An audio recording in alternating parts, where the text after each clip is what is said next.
R9 or Wayne Rooney? R9. R9 or Drogba? R9. R9 or Suarez? But R9. For me, Ronaldo, the phenomenal, he was not playing for, he was football because everybody wanted to be him. Cristiano Ronaldo or R9 Ronaldo? R9. R9 or Ruud van Nistelrooy? We don't need to do this because R9 is better than everybody, so... Mejor jugador brasileño que has entrenado. Ronaldo Nazário. Que jugador. Mas antes de chegar a esse patamar quase místico no futebol mundial, Ronaldo dava os seus primeiros passos em um grande clube brasileiro, o Cruzeiro. Agora, como eu sei que esse início da carreira dele você já escutou no mínimo 1 milhão de vezes por aí, eu vou fazer bem mais rápido. Acompanhe comigo. Nascido em Itaguaí, no dia 18 de dezembro de 1976, R9 foi criado no bairro Bento Ribeiro, onde teve uma infância complicada, como todo garoto normal de bairros pobres do Rio de Janeiro. Mas como ele não tinha as condições financeiras para arcar com a condução da sua casa até as categorias de base do clube, ele acabou optando por jogar bem mais próximo de sua casa. E o clube sortudo da história foi o São Cristóvão. Até que um belo dia normal de treinos por lá, Jairzinho, esse mesmo que você tá pensando, mano, o lendário atacante brasileiro. Então, ele resolveu ir assistir aos treinos do São Cristóvão e acabou se impressionando com o talento do Ronaldo. Na mesma hora, ele já quis saber quem era o moleque e quanto ele custava, porque naquela época os empresários praticamente compravam o jogador, sabe? Não é como hoje em dia que eles têm que negociar com os clubes e tudo mais. Então sim, era bem diferente do que nós temos hoje. E pra você ter noção, cara, Jairzinho adquiriu o passe do Ronaldo por $10 mil. Não preciso nem falar que foi um dos melhores investimentos da história do futebol, né? Mas caso você não faça nem ideia do quão bom foi isso, cara, acompanhe o vídeo que você vai ver que, mano, $10 mil no Ronaldo naquela época era troco de pinga. E logo depois de adquirir o seu passe, Jairzinho já tratou de encaminhar o atacante para um grande clube brasileiro, o Cruzeiro. E bom, foi a partir daí que o Ronaldo começou a dar os seus pitacos no futebol brasileiro. R9 fazia sua estreia no futebol profissional enfrentando a Caldense no dia 25 de maio de 1993. E cara, o Cruzeiro não tinha nenhuma intenção de já relacionar Ronaldo para os jogos do time profissional. Só que nos treinamentos ele era tão assustador, mano, e já se dava tão bem, mesmo enfrentando jogadores com quase o dobro da sua idade, ficou praticamente impossível deixar ele jogando com os juvenis, o que levou ele a ser relacionado ainda com 16 anos. E é aí que a gente chega na tal partida contra a Caldense, onde ele fez a sua estreia. E já na sua quarta partida no profissional, Ronaldo marcaria o seu primeiro gol, disputando um amistoso em Portugal. Esse gol saiu no dia 5 de agosto de 1993. A partida era contra o Belenenses em Lisboa. E o Ronaldo era tão impressionante, cara, que a torcida do clube português o aplaudiu de pé após o fim da partida. Agora se liga nisso aqui, mano. Depois desse jogo, o mundo abriu seus olhos para o jovem Ronaldo, já que ele recebeu a sua primeira proposta do futebol internacional. A Inter de Milão chegava com $500 mil de proposta para ter o passe de Ronaldo ainda com 16 anos. 50 vezes mais do que Jairzinho havia pagado 2 meses antes para ter o passe do Ronaldo. Mas se você não conhece nenhum fenômeno aí perto da sua casa, para você investir o seu dinheiro e quem sabe garantir o seu futuro, tem um jeito bem mais fácil. Porque agora eu posso apresentar para vocês a patrocinadora desse vídeo, que é a Mercado Bitcoin. A MB é a maior plataforma de investimentos digitais da América Latina e com certeza é o local ideal para você que não tem nenhuma noção de como começar. E por lá é muito simples, cara. Basta você acessar o link aqui na descrição ou esse QR Code que tá na tela, criar a sua conta e já começar a investir em qualquer ativo digital do seu interesse. E caso você seja como eu, que sou investidor bem mais pé no chão, você pode investir em ativo de renda fixa, onde você sabe exatamente quanto vai ganhar e quando você vai ganhar, já que, como diz o nome, é renda fixa, certo? Resumindo, cara, eles têm ativos para todos os gostos, para aqueles investidores mais conservadores, assim como eu, e também para os mais experientes, que preferem colocar o seu dinheiro em criptomoedas ou outros ativos financeiros. E sobre a confiabilidade, você pode ficar tranquilo, mano, porque eles são referência no ramo e um dos maiores sites da América Latina para investir o seu dinheiro. Clica no link aqui na descrição e dá uma olhadinha no site, pô. Você não vai perder nada por isso e ainda pode começar a investir o seu dinheiro quanto antes para garantir o seu futuro, certo? Agora sim, vamos voltar pro Ronaldo Fenômeno. E o Cruzeiro foi ousado, cara, decidiu confiar na sua joia e negou a proposta, dispensando os $500 mil pelo Ronaldo. E eles fizeram muito certo, cara. Vendo o Ronaldo jogar ali todo dia na base, eles sabiam quão grande esse moleque seria. E que era só questão de tempo para que esses $500 mil subissem muito mais. E cara, nesse mesmo ano, Ronaldo marcou 12 gols no Campeonato Brasileiro. E olha que ele só disputou 14 partidas, com destaque especial para uma de suas melhores atuações. Contra o Bahia, Ronaldo Fenômeno marcou 5 gols em um único jogo. Ainda no mesmo ano, Ronaldo foi o artilheiro da Supercopa Libertadores, com 8 gols, sendo então convocado pela primeira vez para defender a seleção brasileira de futebol, ainda pelo Sub-17. No ano seguinte, Ronaldo continuava a assombrar o futebol brasileiro. Agora com 17 anos, a joia marcou 22 gols só no Campeonato Brasileiro, mano, sendo então o artilheiro da competição. O desempenho avassalador rendeu a primeira grande conquista para Ronaldo, já que ele foi convocado ainda menor de idade para disputar a Copa do Mundo de 1994. E bom, o resto é história. Ronaldo!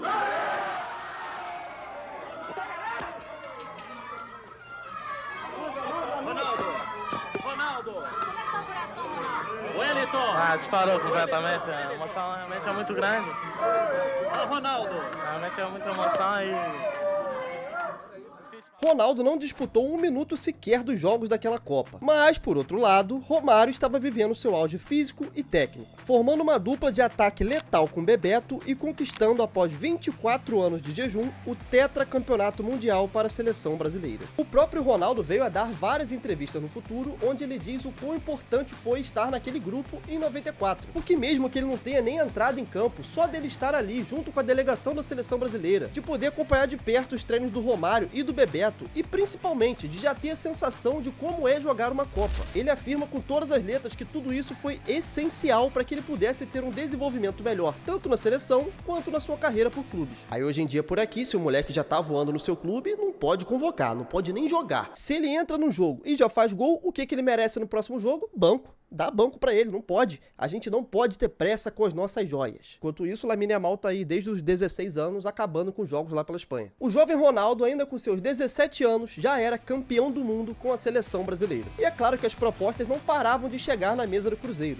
Até que teve um momento que já era impossível segurar o atacante ainda em solo brasileiro. E foi então que o PSV da Holanda efetuou a compra do brasileiro, com um pagamento de 6 milhões de dólares. O mesmo Ronaldo que há um ano havia sido comprado por Jairzinho por 10 mil dólares, estava sendo naquele momento vendido por 6 milhões de dólares. Pô, cara, se você sabe de algum moleque aí na sua rua que joga muita bola e ninguém conhece ainda, manda lá no meu Instagram, por favor. Vou botar aqui, ó. Tô precisando fazer um negócio bom desse também, cara. Pelo amor de Deus. Ronaldo, então, deixava o Cruzeiro e o futebol brasileiro em agosto de 1994, tendo marcado 44 gols em 47 jogos, ainda aos 17 anos. E como eu sei que vocês adoram uma comparação, se liga nisso aqui. Lionel Messi, ainda aos 17 anos, tinha 9 jogos pelo Barça e 1 gol marcado. Cristiano Ronaldo tinha 31 jogos pelo Sporting e 5 gols marcados. Agora, a mais nova joia precoce do Barcelona, Lamine Yamal, tem 108 jogos e 24 gols. Já Ronaldo tinha disputado 53 jogos e marcado 51 gols, ficando atrás somente do Pelé, com 80 jogos e 95 gols. Cara, que isso, Pelé era muita apelação, mano. E se você tá achando pouca coisa pra ser chamado de fenômeno, no PSV, Ronaldo mais uma vez brilhava, encantando a todos na Holanda e gerando ainda mais impacto no futebol mundial, com seus incríveis 54 gols em 57 jogos, uma média de praticamente 1 gol por jogo. E mano, mesmo com toda a dificuldade pra se comunicar em campo, e principalmente no dia a dia, né, já que Ronaldo não falava a mesma língua, e mesmo assim foi o suficiente para que ele marcasse 30 gols só no campeonato nacional, sendo o artilheiro da liga com 12 gols a mais do que o vice-artilheiro. Mas cara, infelizmente nem tudo eram flores para o nosso jovem fenômeno. Ainda em 95, os primeiros problemas que assolaram toda a sua carreira começariam a dar as caras. A primeira cirurgia no joelho ocorreria em fevereiro do ano seguinte, após uma ressonância magnética constatar inflamações nos joelhos e calcificação no direito. Esse mesmo joelho, então, passou por uma raspagem na cartilagem. A recomendação médica foi de uma recuperação lenta, mas no final de abril, Ronaldo já estava disponível. Só que aí, cara, a gente não sabe se foi realmente uma recomendação médica ou era só o técnico que estava de implicância com o Ronaldo. O que a gente sabe mesmo é que ele estava cada vez mais no banco, o que claramente o incomodava. O que muita gente não sabe, mano, mas o Ronaldo naquela época já era muito fominha. E eu não tô falando fominha em campo, de não querer passar a bola ou algo do tipo, mas ele queria estar sempre jogando, sempre disputando as partidas. Se a gente for pegar a quantidade de vezes que ele jogou sentindo dor, tendo que aplicar injeção pra correr, fora a pancada de analgésicos que ele tomou durante toda a sua carreira só pra poder continuar em campo, cara. E pensar que mesmo assim ele foi tudo que foi, né, velho? É bizarro. O cara é fora da curva total. Até que no ano seguinte, em 96, por estar incomodado com a baixa minutagem, Ronaldo segue mais uma vez os passos de Romário e agora assina com o Barcelona por 20 milhões de dólares. E cara, aqui o Barcelona não poderia ter tomado decisão melhor, porque em pouco tempo esses 20 milhões de dólares seriam considerados uma das melhores contratações da história. Se liga só, ainda no mesmo ano, em 96, com 20 partidas disputadas, Ronaldo marcou 17 gols e de quebra sendo eleito pela primeira vez o melhor jogador do mundo pela FIFA, tendo somente 20 anos de idade. E não para por aí, porque na temporada 96-97, mesmo não vencendo o título da Liga, Liga, ficando atrás do Real Madrid por 3 pontos, Ronaldo conquistou a chuteira de ouro da Europa, marcando 34 gols em 37 jogos, levando a taça da Copa do Rei e da Recopa Europeia, decidindo a final contra o Paris Saint-Germain, marcando um gol. A passagem do Ronaldo pelo Barça é muito impactante, cara, principalmente se a gente levar em consideração o curto período de tempo. Foi lá que ele conquistou os seus primeiros títulos europeus e se firmou cada vez mais no futebol mundial. Sem falar, é claro, que lá ele recebeu pela primeira vez o título de melhor do mundo pela FIFA. E em toda entrevista que o Ronaldo dá recentemente, ele sempre afirma que ele gostaria de ter ficado mais tempo no Barça, porque ele gostava muito da cidade, gostava do clube, principalmente do clima, já que Barcelona lembra muito o Brasil nesse quesito. E hoje a gente sabe que isso é algo comum, cara. Temos vários brasileiros aí que fizeram história pelo Barça e são ídolos por lá. Só que o Ronaldo não contava que simplesmente pagariam 32 milhões de dólares, o valor da sua multa rescisória, para retirá-lo do Barcelona. Sim, mano, esse foi o valor que a Inter de Milão teve que desembolsar para ter Ronaldo em seu elenco. O anúncio do Ronaldo na Inter parou o mundo do futebol. Naquele momento ele já era a maior estrela do futebol mundial, e o impacto da sua transferência deixava isso ainda mais evidente. Todos os jornais ao redor do mundo estampavam seu rosto, segurando a camisa da Inter e sorrindo. O clássico sorriso que marcou era na equipe italiana. E o menino artilheiro foi negociado com a Internazionale de Milão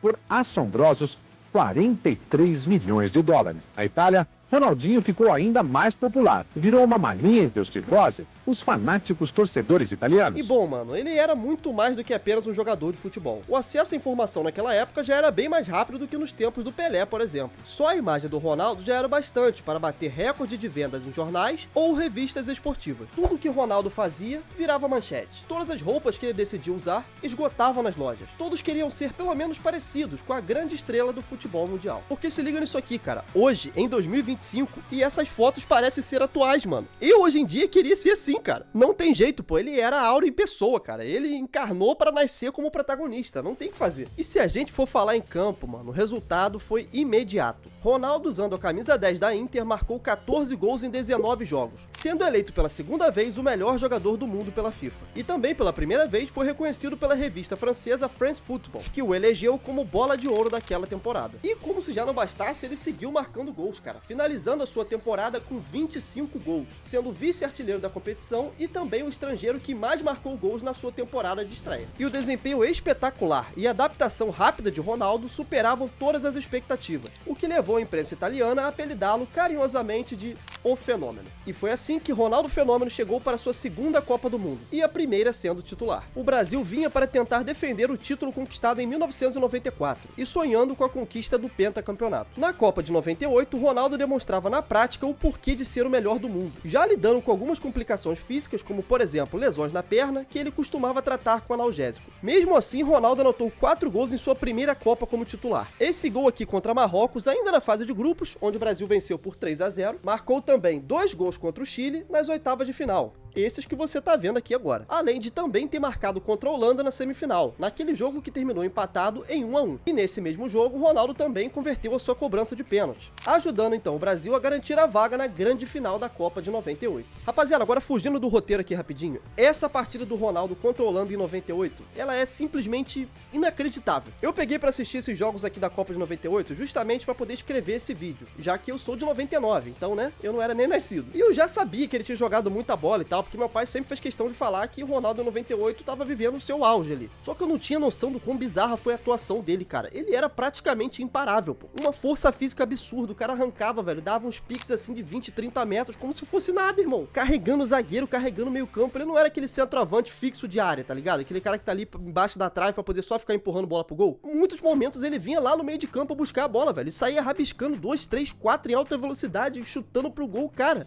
Inacreditável mesmo, mano. Pega pra ver aí. Se você não acredita em mim, joga no YouTube Ronaldo vs Holanda 98. Tenho certeza que você vai se surpreender também, cara. O fenômeno realmente era o fenômeno, não tem o que falar. O impacto dele era tão grande que nas partidas da Copa do Mundo era comum ver centenas de fotógrafos acompanhando ele no campo. Cada movimento que ele dava era acompanhado pelas centenas de lentes que não lhe davam espaço. Ele reclamava bastante disso, inclusive, mas não tinha o que fazer, mano. Ronaldo, aos 22 anos, já era refém do seu tamanho. E logo após a decisão de pênaltis que Tafarel brilha, Ronaldo e a seleção brasileira enfrentaram enfrentariam a segunda final consecutiva de Copa do Mundo, dessa vez contra a França. E cara, toda a euforia para jogar essa final de Copa acabou se transformando em tensão imediatamente após o Galvão Bueno aparecer ao vivo e dar a notícia de que o Ronaldo havia sofrido uma convulsão e estava cortado da final. A tão famosa convulsão que abateu o Ronaldo foi diagnosticada desde como estresse até como ataque epilético. Ela aconteceu na concentração mesmo, mano. Na madrugada da véspera do jogo, seu companheiro de quarto, Roberto Carlos, foi o principal responsável por socorrê-lo e alertar o resto da equipe. Ronaldo, obviamente, foi levado para o hospital para realizar exames médicos a fim de entender o que aconteceu e qual era a gravidade do problema. E após de realizar todos os testes necessários, ele foi liberado para deixar o hospital apenas 75 minutos antes do início da partida. E então, cara, faltando só 40 minutos para o início do jogo, Ronaldo já estava no vestiário dizendo que estava bem e que queria jogar a final de qualquer jeito. E é claro que isso acabou dividindo o grupo, né? Entre aquela parcela de jogadores que queriam contar com o Ronaldo, ignorando qualquer risco, já que supostamente os médicos tinham dado alta para ele. E também a outra metade dos jogadores que não queriam que ele entrasse em campo, até porque teoricamente o Edmundo daria conta do problema. Mas o que aconteceu ficou marcado na história, já que Zagallo bancou a decisão e escalou Ronaldo nos 11 titulares da grande final da Copa do Mundo. O resultado foi evidente, o Brasil não se encontrou e tomou um vareio da França, perdendo a partida por 3-0 em uma atuação inexplicável da seleção brasileira. Aqui é claro que a convulsão e tudo que gerou no ambiente da seleção teve grande impacto nesse resultado. Imagina como estava a cabeça do Ronaldo, cara, disputando sua primeira final de Copa horas depois de ter passado por um dos eventos mais traumáticos da sua vida. A França, comandada por Zinedine Zidane, saiu com seu primeiro título de Copa do Mundo, e Ronaldo foi mais uma vez o grande foco das lentes, o que gerou essa icônica foto dele, né, cara? Aqui a gente consegue ver o Ronaldo ainda bem jovem, com as chuteiras penduradas no pescoço. Essa imagem, inclusive, no futuro virou até estampa de camisa, velho. É o que eu disse, tudo que ele fazia virava algo maior.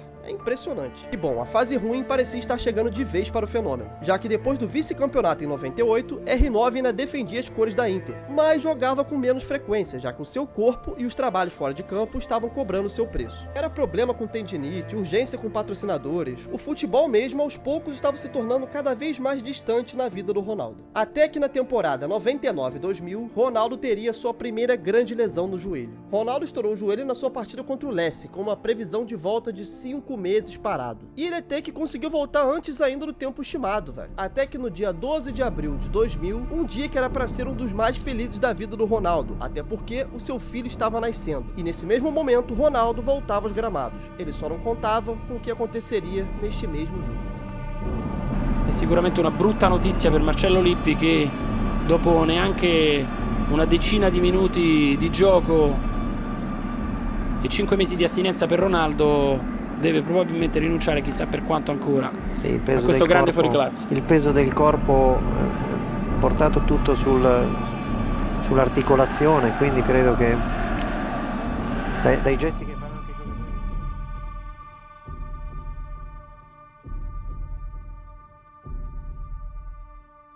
Em um jogo contra a Lazio, a imagem que parou o mundo do futebol. O joelho direito do fenômeno praticamente se rompeu, e uma longa e dolorosa recuperação viria pela frente. Inicialmente era previsto que 8 meses seriam suficientes para que Ronaldo voltasse aos gramados, mas a realidade foi bem mais dura do que isso, sendo uma recuperação total de 15 meses, praticamente o dobro do tempo estipulado.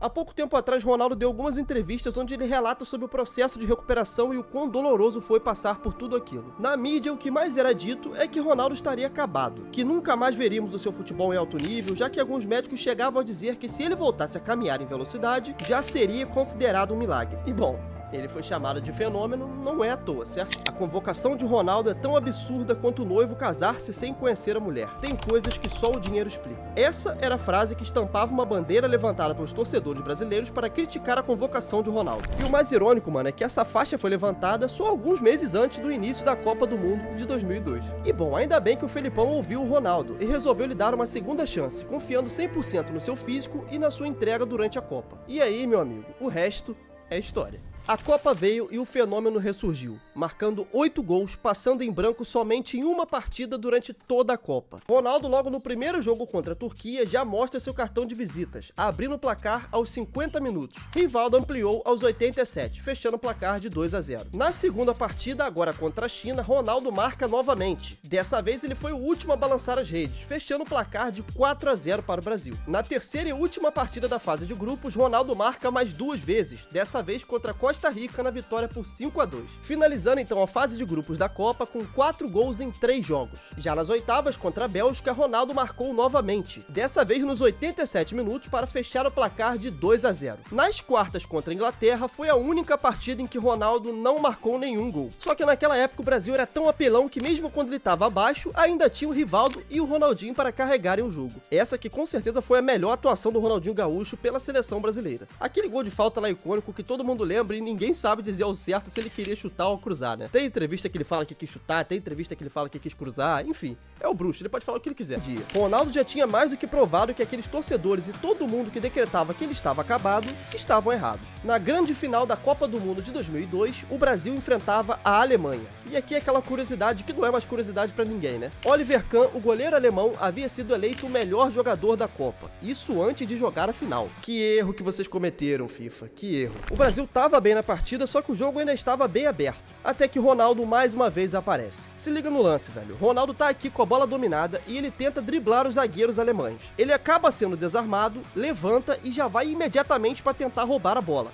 Consegue roubar a bola, faz a tabelinha com o Rivaldo, mas o Rivaldo não quis saber de devolver. Ele já virou chutando e metendo essa bola pro gol. E claro que o Ronaldo não quis saber se era o melhor jogador da Copa na frente dele. Ele acreditava que independente de quem fosse, poderia ter 1% de chance do goleiro soltar aquela bola. E por via das dúvidas, ele tinha que estar lá caso isso acontecesse. Ronaldo então abriu o placar para o Brasil aos 67 minutos de jogo. Ronaldo wins it back. Now can he find Rivaldo? Yes, he can. Rivaldo! Oh, it's come off guard. Rivaldo! Brazil are in front. It's Ronaldo! And his 11th in World Cup finals. 12 minutos depois, aos 79, Rivaldo faz um corta-luz primoroso e Ronaldo acerta uma chapada perfeita no canto de Oliver Kahn, ampliando o placar e levando o Brasil a vencer a grande final por 2-0. 4 anos depois do vice em 98, Ronaldo, agora com algumas cicatrizes a mais, liderava junto a Rivaldo a seleção brasileira e conquistava o pentacampeonato mundial. O trabalho de toda a seleção do grupo, enfim, eu trabalhei 2 anos e meio tentando recuperar dessa lesão e hoje Deus reservou isso tudo aí pra mim e pra seleção. Sendo o artilheiro da Copa do Mundo com 8 gols e conquistando também a sua 2ª bola de ouro e o 3º prêmio de melhor jogador do mundo pela FIFA. Cara, se a carreira do Ronaldo tivesse acabado ali, naquela Copa, ele já merecia ter toda a fama que ele tem ao redor do mundo. Não é pra qualquer um, mano, você disputar uma Copa do Mundo depois de tudo que aconteceu com ele, toda essa trajetória de superação, mesmo que ele seja um fenômeno. Imagina como ficou a cabeça desse cara durante 1 ano tratando uma lesão seríssima no joelho, tendo que ouvir de diversos médicos dizendo que você nunca mais seria o jogador que um dia já foi. E o pior, tendo vários outros que diziam que ele sequer voltaria a correr. E mesmo assim você ter a força de vontade pra encarar tudo isso de peito aberto, mano, de cabeça erguida, passar por tudo e ainda conseguir ser o melhor jogador da Copa do Mundo, carregando a seleção brasileira para o 5º título mundial. Só por isso o Ronaldo já seria gigante, mas a carreira dele ainda podia melhorar. Espero corresponder, sei que a responsabilidade é muito grande, espero corresponder com muitos goles, muchas jugadas bonitas, mucho, bueno, todo. Intentaré hacer de todo para corresponder a la expectativa. Gracias. Logo após o término da Copa do Mundo, ainda em 2002, no dia 31 de agosto, o Real Madrid investe 45 milhões de euros para ter o melhor do mundo em seu elenco. Na época, o Florentino Pérez, que já era o presidente do Real, tinha um plano de formar um elenco recheado de estrelas do mundo todo, para atingir cada vez mais torcedores ao redor do mundo e transformar o Real Madrid em uma marca global. E bom, nada melhor do que um fenômeno para ajudar nessa missão, né? A estreia do fenômeno foi incrível, já que ele precisou só de 59 segundos para marcar o seu primeiro gol com a camisa do Real Madrid. Mas infelizmente o restante da sua passagem passou bem longe de ser o que o projeto Galácticos esperava. O Real Madrid Galáctico conseguiu vencer somente 2 La Ligas, na temporada 2002-2003 e na temporada 2006-2007. Ronaldo também foi o artilheiro da Liga na temporada 2003-2004, mas na Champions League, o principal foco do projeto, Ronaldo só conseguiu chegar até a semifinal, inclusive com o Real Madrid sendo eliminado 3 vezes seguidas nas oitavas de final. E bom, se as coisas estavam ruins pelo Real Madrid, ainda havia esperança de que pela seleção tudo iria se resolver. Até que no mesmo ano, em 2006, Ronaldo disputou sua 4ª Copa do Mundo, marcando 3 gols, sendo 2 contra o Japão e um gol icônico contra a Gana. Mas acabou ficando só por aí mesmo, mano, porque em uma participação ridícula da seleção brasileira, que pra muitos era a mais completa, mas que na hora do vamos ver, acabou levando taca pra França, com uma atuação absoluta de Zidane. Voltando pós-Copa para o Real, as coisas estavam mais complicadas, porque o clube merengue havia acabado de contratar o centroavante Van Nistelrooy. Ronaldo nessa época já estava visivelmente acima do peso, o que estava dificultando muito as suas arrancadas, o que era a sua jogada característica. E claro, quando você joga várias partidas de alto nível estando acima do peso, você fica ainda mais suscetível a lesões, ainda mais se tratando de um jogador como ele, que já tinha um histórico bem grande. Com 5 temporadas, o Real foi o clube em que Ronaldo passou mais tempo e jogou mais partidas. Por lá, ele disputou 177 jogos, anotando 104 gols. Isso é mais um fator que serve para mostrar o quanto a carreira dele foi prejudicada por lesões, já que o Real Madrid foi o clube em que ele mais disputou jogos e não teve nem 200, ele finalizou com 177. Após deixar o Real Madrid, Ronaldo embarca novamente para a Itália, agora para o Milan. No dia 18 de janeiro de 2007, era oficial, Ronaldo era jogador do Milan. E ele até começou bem, mas teve novamente uma lesão que acabou impedindo que ele tivesse continuidade. O Milan então optou por não renovar o seu contrato, terminando então a sua saga pela Itália com somente 20 jogos disputados e somente 9 gols marcados. Essa temporada marcava o fim da era europeia de Ronaldo, já que agora ele voltaria para o Brasil para tratar a sua lesão utilizando as instalações do Flamengo. Ronaldo sempre deixou claro ser torcedor do rubro-negro carioca, e agora o cara tava lá todos os dias treinando e tratando a sua lesão, ou seja, era questão de tempo para ele assinar com o clube, certo? Errado, porque o Flamengo viu o Ronaldo treinar lá todos os dias e em nenhum momento ofereceu um contrato pro cara, nem sequer chamou pra uma reunião nem nada do tipo. Olha, cara, aqui eu não sei se o Flamengo achava que não tinha capacidade de contratar o Ronaldo na época, por questões financeiras, né, claro, ou se eles realmente achavam que o Ronaldo tinha acabado pro futebol após tantas lesões. Sinceramente, cara, nenhuma das duas pra mim faz sentido, tá? Porque quando você tem um cara como o Ronaldo ali, de bandeja, praticamente pedindo pra assinar, você tem que oferecer o contrato, não interessa como. Mesmo que ele não jogasse nem um minuto pelo Flamengo, cara, só o tanto de mídia, de holofote, de patrocínio que ele ia trazer pro clube, já ia ser muito benéfico de qualquer maneira. Mas na época a diretoria do Flamengo moscou, e quem teve essa visão foi Andrei Sanches, o presidente do Corinthians. No dia 9 de dezembro de 2008, Ronaldo era anunciado como jogador do clube paulista. E aí, cara, o impacto foi imediato, já que o fenômeno marcou 8 gols nas 10 primeiras partidas que disputou pelo Campeonato Paulista, sendo um deles essa pintura contra o Santos, na grande final do campeonato. Olha isso, rapaziada, o domínio que a bola morre no pé, cara, a condução, a finalização, tudo isso pesando 100 quilos, mano. E se for pra falar de golaço, nessa mesma partida, o R9 também fez isso aqui. Cara, não tem o que falar, mano. Que coisa maravilhosa esse gol.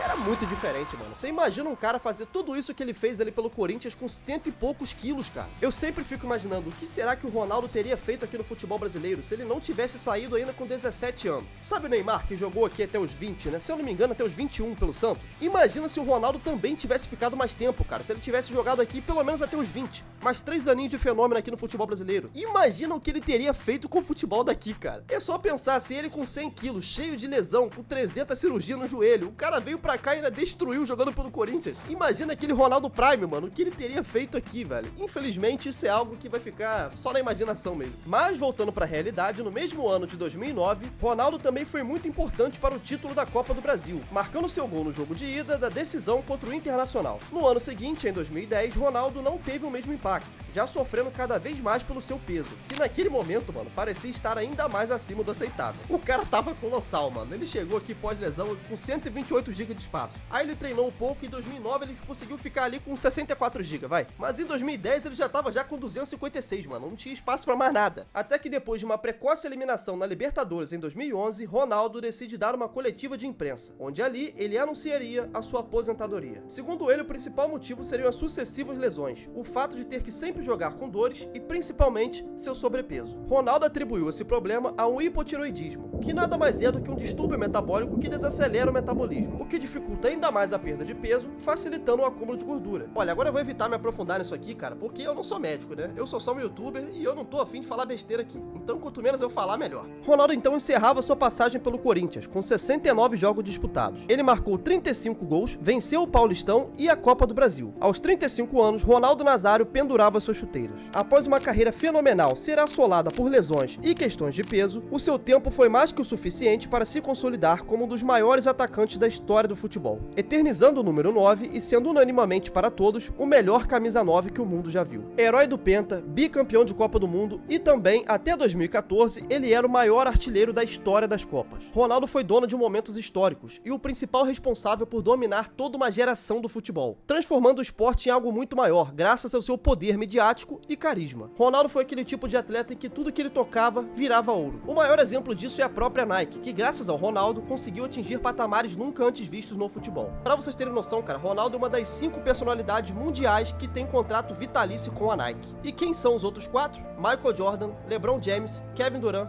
Cristiano Ronaldo e Ronaldo Fenômeno. Após 580 jogos, 372 gols marcados, história no Brasil, na Holanda, na Itália, na Espanha e principalmente na seleção brasileira. Ronaldo Luiz Nazário de Lima, o Fenômeno, eternamente um dos maiores jogadores da história do futebol mundial. Este foi Ronaldo Fenômeno.